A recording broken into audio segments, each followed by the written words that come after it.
প্রায় 60 থেকে 62 বার কোরআনে কারীমের ভিতরে আল্লাহ পাক উল্লেখ করেছেন। সেই শব্দটা হলো তাকওয়া। কি শব্দ?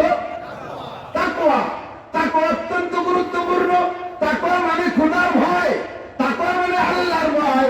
আল্লাহ পাক বলেন, হে দুনিয়ার মানুষ, দুনিয়ার যদি তুমি সুখ শান্তি আরামাই চাও, মান সম্মান মর্যাদা চাও, রিজিকের প্রশস্ততা চাও, শান্তি আর শৃঙ্খলা পাইতে চাও, তাহলে তুমি এই কথাটাকে গুরুত্ব দাও, তাকওয়াকে তুমি অন্তরে জায়গা দাও।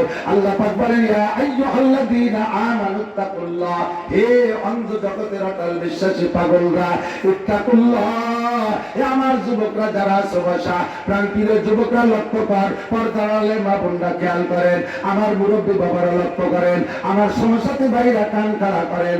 আল্লাহ পাক বলেন, ইয়া আইয়ুহাল্লাযীনা আমানুত্তাকুল্লাহ, হে আমার অন্ধ জগতের অটল বিশ্বাসী পাগলরা, তোমরা একমাত্র আল্লাহকে ভয় পাও। বলে কাকে? লা নাখাফু আহাদান ইল্লাল্লাহ, আল্লাহ ছাড়া কাউকে ভয় পাই বলেন ভাই। सारी दुनिया घूम मुकाले करना कोई नुकसान है, खोप नहीं कुछ कम नहीं, जब रहमत रहमत रहमान है। सारा दुनिया सब যদি আমার বিপক্ষে চলিয়া যায়, তবু আমার কোনো টেনশন নাই, চিন্তা নাই, কারণ আমি আল্লাহকে ভয় পাই।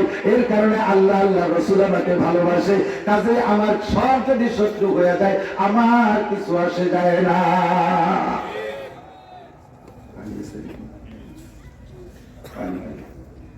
ইত্তাকুল্লাহ, জি আল্লাহকে ভয় পাই। আল্লাহকে ভয় পান? কথা কয় না। আল্লাহকে ভয় পান? আল্লাহ আছে, বলুন আছে। আল্লাহকে ভয় পান? আল্লাহ পাক রব্বুল আলামিনকে আমরা ভয় পাই। বললাম আল্লাহ তোমার এই জায়গায় সবাই ভয় পায়। আল্লাহকে যেমন ভয় পাও ওই ভয়ে যথেষ্ট না। ভয় পাও নামাজ পড়ো না, ভয় পাও রোজা রাখো না, ভয় পাও হজ ফরজে করো না, আমাকে ভয় পাও যাকাত দাও না, আমাকে ভয় পাও আবার পর্দা করো না, আমাকে ভয় পাও আবার চুরি করো, আমাকে ভয় পাও বলে দাবি করো ডাকাতি করো, আমারে ভয় পাও দাবি করো আবার তুমি পার্কে যায় লুচ্চমি করো, আমাকে ভয় পাও আবার তুমি ট্রান্সজেন্ডারের সমর্থন করো, আমারে ভয় পাও না রোড মারো, রাস্তা মারো, খাল মারো, ভিজিএফ কাঠ মেরে খাও, পঙ্গু বাতা মেরে খাও, ব্রিজের রড ছুঁয়ে রেখে বেলাও, ফ্যাসিলিটি বিল্ডিং আস্তরে গিরে খেয়ে বেলাও, আবার তুমি আমারে ভয় পাও। এতটুকু ভয় যথেষ্ট না, আল্লাহ কতটুকু ভয় পাইতে হবে? আল্লাহকে হাত্তা তুকাতিহি, যেমন ভয় পাওয়া দরকার সেরকম ভয় পাও। দুনিয়ায় তোমরা অনেকে ভয় পাও, সাপরে ভয় পাও কামড় দেবে, বাঘরে ভয় পাও ছিঁড়ে গুড়ে খেয়ে ফেলবে, বাপরে ভয় পাও পিটেন দেবে, সাপরে ভয় পাও পিটেন দেবে, জজরে ভয় পাও তুমি অর্ডার দিয়ে তোমারে ফাঁসি বা যাবজ্জীবন করে দেবে, এমন করে পুলিশে তুমি ভয় পাও পিটেন দেবে, আগুনরে ভয় পাও পুড়ে মারা যাবা।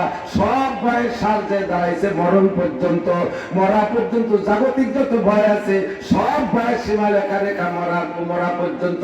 আগুনে পুড়ে মারা গেলে আর আগুনরে দুনিয়ার আগুনরে ভয় পাওয়া লাগে না।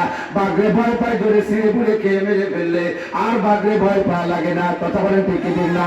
সাপরে ভয় পায় দংশন করে মেরে দিলে আর সাপরে ভয় পাওয়া লাগে না। বাপরে ভয় পায় পিটাইতে পিটাইতে মেরে ফেললে মরার পরে বাপরে আর ভয় পাওয়া লাগে না। দুনিয়ার যত ভয় সব হলো মরণ পর্যন্ত। আর আল্লাহকে যে ভয় পাবা এই ভয়টা আসল শুরু হবে মরার পরের থেকে নিয়ে। কতকাল ভয় পাবো? আল্লাহ পাক বলেন, আমাল হায়াতুদ দুনিয়া ইল্লা কালিল ওয়া ইন্নাদ দারাল আখিরাতা লাহিয়াল হায়াওয়ান। এই দুনিয়ার জিন্দেগি মরণ পর্যন্ত শেষ, একেবারে অতি সামান্য অল্প একটু। আর অরিজিনাল হায়াত হলো মরার পরে, ওই হায়াতের শুরু আছে শেষ নাই। কেন আল্লাহকে ভয় পাবো? আল্লাহ তাআলা মালিক ইয়াউমিদ্দিন।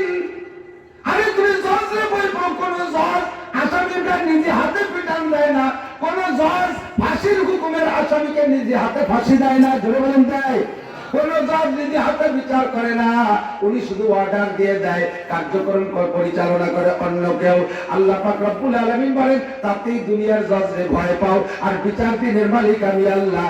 আমার মুখ থেকে যে ডিক্লার হবে ওই ডিক্লারটাই খালিদিনা ফিহা আবাদা। আমি যদি তোমার সম্পর্কে ঘোষণা দিয়ে দেই তুমি জান্নাতি, তাহলে জান্নাতিন তাজরি মিন তাহতিহাল আনহার খালিদিনা ফিহা আবাদা। স্থায়ী একটা জান্নাতের মধ্যে থাকবা, কোনোদিন এক সেকেন্ডের জন্য বের করা হবে না। আর আমি যদি তোমার বিপক্ষে রায় দিয়ে দেই ফি নারি জাহান্নামা খালিদিনা ফিহা আবাদা, এমন একটা জেলখানায় যাবা, সে জায়গায় চিরকাল থাকবা। ও জায়গা কোনো দলীয় নির্বাচন নাই যে নির্বাচন হইলে নির্বাচনের পরে দলীয় সরকার ক্ষমতায় আসলে আমরা যারা জেলে আছি সব কজন বের হয়ে যেতে পারবো, এমন একটা সুযোগ ওই জায়গা নাই। কথা বলেন ঠিক কি ঠিক না? আচ্ছা, আল্লাহ পাক রব্বুল আলামিন তোমারে ভয় করি, ভয় করলে তুমি কি দিবা? আল্লাহ পাক তোর জীবনে লাগবে কি কি তাই বল। যা বললাম, আল্লাহ 1 নম্বরে আমার শান্তি লাগবে, 2 নম্বরে আমার বিপদ থেকে মুক্তি লাগবে, 3 নম্বরে আমার রিজিকের প্রশস্ততা লাগবে, 4 নম্বরে আমার মান আর সম্মান আর ইজ্জত লাগবে। যদি বলেন কয়টা? কয়টা? 1 নম্বরে জাগতিক শান্তি, 2 নম্বরে আমার বিপদ থেকে মুক্তি, যে জায়গা বিপদ আছে ওখান থেকে মুক্তি, 3 নম্বরে আমার প্রশস্ত হালাল রিজিক লাগবে, 4 নম্বরে আমার মান সম্মান নিয়ে বেঁচে থাকতে হবে। 4টে জিনিস আমার লাগবে। আল্লাহ পাক রব্বুল আলামিন বলেন এই 4টে জিনিসই তোমার তাকওয়ার মধ্যে আছে, তুমি জেনে নাও। আমার কোরআনে কারীমের বক্তব্য, আল্লাহ তাআলা বলেন আন্না আহলাল কুরআ আমানু ওয়াত্তাকাও ওয়ালা আন্না আহলাল কুরআ আমানু ওয়াত্তাকাও। যদি দেশবাসী ঈমানদার হয়ে যায়, যদি জনগণ ঈমানদার হয়ে যায়, ওয়াত্তাকাও আর সবাই আল্লাহকে ভয় পায়, আল্লাহ তাআলা ফাতাহনা আলাইহিম বারাকাতিন মিনাস সামাই ওয়াল আরদ, আসমান থেকে শান্তি আর জমিন থেকে বরকত, আসমান থেকে শান্তি আর রহমত আর জমিন থেকে বরকতের দরজা তোমাদের জন্য আমি আল্লাহ খুলে দেব। প্র্যাকটিক্যালে, বাস্তবে এখন তো সব সারা দুনিয়া মুঠের মধ্যে চলে আসছে। যারা দেখেন তারা সাক্ষী দেন, যারা না দেখেন দেখনেওয়ালার কাছে শুনে দেখেন, অথবা আপনি একটু দেখে নিতে পারেন। আল্লাহু আকবার। বর্তমান বিশ্বে সারা দুনিয়ায় শত শত রাষ্ট্রের ভিতরে মাত্র একটি মাত্র দেশ আপাতত তৈরি হয়েছে যেখানে 100% আল্লাহর হুকুম সর্বক্ষেত্রে বাস্তবায়ন চলতেছে। দেশটার নাম হলো আফগানিস্তান। পার্লামেন্ট দেখলে কলিজাটা ঠান্ডা হয়ে যায়, সংসদ সদস্যকে দেখলে কলিজাটা ঠান্ডা হয়ে যায়, মন্ত্রী পরিষদ দেখলে মনে হয় যেন খোলা পায়ের আছে দিনের মন্ত্রী পরিষদ। কথা বলেন? যেমন তাদের পাগড়ি, প্রত্যেকের মুখে সুন্নতি দাড়ি, গায়ে তাদের সুন্নতি পোশাক, রাস্তাঘাটে চলতে তাদের বিশকেন গাড়ি লাগে না। কথা বলেন? আবার পুলিশ আর আর্মিদের তাদেরকে প্রোটোকল দেওয়া লাগে না। যে কোনো জায়গা গাছতলায় বসে মন্ত্রী পরিষদ পরামর্শ করে সিদ্ধান্ত নেয়। 42টে শক্তিধর 42টে দেশ ন্যাটো, ন্যাটোর ভিতরে যে কেউ ঢুকতে পারে না। অস্ত্র শস্ত্র যারা পরিপূর্ণতায় পৌঁছেছে বলে দাবি করে এমন 42টা দেশের সংগঠনের নাম হলো ন্যাটো। প্রথম রাশিয়ার মহাশক্তি, তার সাথে লড়াই করেছে 20 বছর। তারপরে লড়াই করেছে আমেরিকার ওই বদমাশ নেতানিয়াহু, কি বলা হয়, জো বাইডেনের গোষ্ঠীর সাথে, তাও 20 বছর। এই 20 বছরের শেষ দিক যায় 42টে শক্তিধর রাষ্ট্র সম্মিলিত ন্যাটোর সাথে লড়ছে মৌলবীরা মাত্র কয়েকটা বন্দুক আর রাইফেল আর ক্লাসিনকভ নিয়া। আল্লাহ পাক যদি পাশে থাকে, আল্লাহ পাক রব্বুল আলামিনের প্রতি যদি তাকওয়ার বিশ্বাস আর ভয় থাকে, আল্লাহ পাক যে নগদে সাহায্য করে তার প্রমাণ এইটাই। এই মোল্লাদের হাতে 42টা দেশের মহা শক্তিশালী বাহিনী একেবারে প্যান খুলতে খুলতে গলায় সুতোর মালা নিয়ে নাকানি সুবনি ভেগে চলে গেছে। কথা বলেন ঠিক কি ঠিক না? এটা তো আমার পূর্বের ইতিহাস, গল্প না, এটা তো একেবারে নগদের চোখের সামনে। মাত্র 21 সালে 2021 সাল ফাঁকি গেল 22 আর 23। এই 3 বছরের ভিতরে আল্লাহ পাক তাদেরকে কি দিয়েছে? তাদের নামে অপবাদ দিয়েছিল উন্না, গাঁজা, ভাঙ আর হিরোইন আর ফেন্সিডিল ইত্যাদি ইত্যাদি চাষ করে বিক্রি করে তাই যে পয়সা কামাই করে খেয়ে বড় লোকগিরি দেখায়। এবার মোল্লারা পায় দে সব নিশার চাষ শেষ করে দে, উপায় কাইটে সাফ করে মাত্র 3 বছরের ভিতরে ডালিম আর আনারের চাষ। আল্লাহ পাক এমন ফলন দিয়েছে, একটা আনার চিপড়াইলে প্রায় 1 কেজির মতো রস তৈরি হয়। 3 বছরের ভিতরে এমন ফলন দিয়েছে, সারা পৃথিবীতে চলে গেছে মোল্লাদের এই ডালিমের রস। এবং অন্যান্য সব কিছু আল্লাহ দিয়েছে। মরুভূমির ভিতরে বিশাল বিশাল খাল খনন করতেছে, তারা মোল্লারা নিজে অত্যাধুনিক প্রাইভেট কার তৈরি করতেছে। আল্লাহর রহমতে খনিজ সম্পদ তাদের বিজ্ঞান প্রযুক্তি দিয়ে বের করার চেষ্টা চালাইতেছে।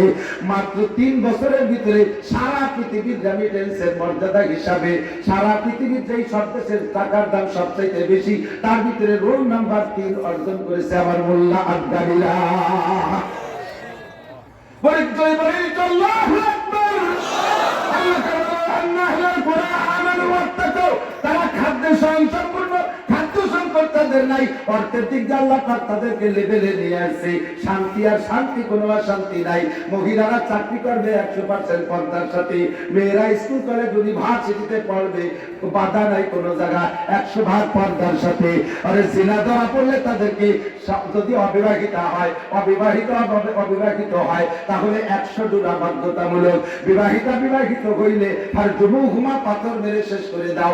আর সারিকু সারিকু আনজে ফাতু হাইদিয়া হুমা জাযাআন বিমা কাসাবা নাকালাম মিনাল্লাহ। সূরা সূরনি ধরা পড়লে হাত কেটে দাও। এই বিচার বাস্তবায়ন চলছে, যার কারণে আল্লাহ পাক ওই দেশের ভিতরে সব প্রকার আসমানি রহমতের বরকত নাযিল করে দিয়েছে। দুনিয়ার মানুষ আমার বাঙালি, সারা পৃথিবীর ভিতরে যদি আফগানকে আল্লাহ পাক কেমন দিতে পারে, আমার বাংলাদেশকে দিতে পারে কি পারে না? পারে কি পারে না? আমরা এই জন্য বিভাগীয় শহর খুলনা থেকে আল্লাহর কাছে দাবি করি, মাননীয় প্রধানমন্ত্রীর কাছে প্রস্তাব পাঠাই, জাতিকে যেভাবে চালাবেন সেইভাবে চলবে। করোনার বছর প্রমাণ করে দেখাইছেন। মসজিদে যাইতে নিষেধ করেছেন, মসজিদে যায় নাই, খালি হয়ে গেছে। কথা বল, মসজিদে যা নিষেধ করেছেন করোনার কি বলা হয়, করোনার সংক্রমণের ভয়ে নিষেধ করছেন, মানুষ যায় নাই। আল্লাহ পাক আপনাদেরকে ধর্মে যারা নেতা আছেন, নেতৃস্থানীয়, তুমি মসজিদ জালে খালি করে দিয়েছো করোনা জুজুবুলির ভয় দিয়া। যখন করোনা চলে গেছে, এবার আমার সেই সব বান্দাদেরকে এবার মসজিদে ঢুকিয়ে দাও নাই কেন? জিজ্ঞাসা হবে কি হবে না? মসজিদ থেকে বের করা যত কঠিন, আল্লাহর রহমতে মসজিদে মুসল্লি ঢুকানো তো কঠিন না। জাতীয় সংসদে যদি নামাজ ছাড়ে বিল আকারে পাস করে ঘোষণা দিয়ে দেয়, এক ওয়াক্ত নামাজ কাজা করলে পাছায় 3 পিটেন দেওয়া হবে। এক ওয়াক্ত নামাজ কাজা করে ধরা পড়লে ছেলেরা তাদের 3 দিন, কয়দিন? কয়েকটি নামাজের জন্য কি এইভাবে প্রেসার দিয়ে দাঁড়ানো আছে? পরিষ্কার হাদিস, সুনিয়া হাদিস, আল্লাহর নবী বলেন, মুরুসিবিয়ারাকুম বিসসালাতি ওয়া হুম আবনাউ সাবঈ সিনিন, তোমাদের বাচ্চাদেরকে 7 বছর বয়স থেকে নামাজের অর্ডার করো। ওয়াজরিবুহুম আলাইহা, উলামায়ে কিরাম স্টেজে মুহাদ্দিসিনে কিরাম বলা, তরজমা ভুল বললে আমার কান্দা ধরে নামায় দেওয়ার অধিকার আছে।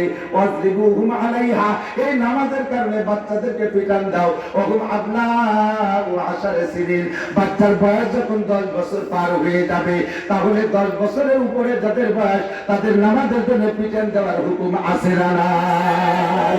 আব্বারে হুকুম দিয়েছে তুমি পিটান দাও, গার্জিয়ানরে হুকুম দিয়েছে তুমি পিটান দাও, হেড স্যাররে হুকুম দিয়েছে স্যার স্কুলের ছাত্রছাত্রীদেরকে পিটান, ডিসি সাহেব অর্ডার দিয়েছে আপনার ডিস্ট্রিক্টের মুসল্লিদেরকে পিটান, এসপি সাহেব অর্ডার দিয়েছে আপনার লাইনের পুলিশদেরকে নামাজ না পড়লে পিটান, প্রধানমন্ত্রীকে অর্ডার দিয়েছে তোমার দেশের জনগণ নামাজ না পড়লে 3টে করে পিটান দাও। 3টে 5টা যারে যেমন লাগে, ও দোস্ত এক ওয়াক্ত নামাজের জন্য 230 কোটি 40 লক্ষ বছর জাহান্নাম। কিন্তু সরকার যদি বলে এক ওয়াক্ত নামাজের জন্য 3 দিন জেলে রাখা হবে, আর 10-15টা যুবক যুবতীরে ধরে যদি জেলে আটকায় দেয়, এইটা যদি মোবাইল আর টেলিভিশনে ভাইরাল হয়ে যায়, আমার বিশ্বাস দেশে কোনো বেনামাজি থাকবে? ধরে বলেন বিশ্বাস হয় কি হয় না? বেনামাজি থাকবে। এবার বেনামাজি থাকলো না কেন? তো সরকারের পিটানের ভয়, হোম সরকারের পিটানের ভয়। সরকার তো আল্লাহর ভয়ে পিটান দিয়েছে, এর নামই হলো তাকওয়া।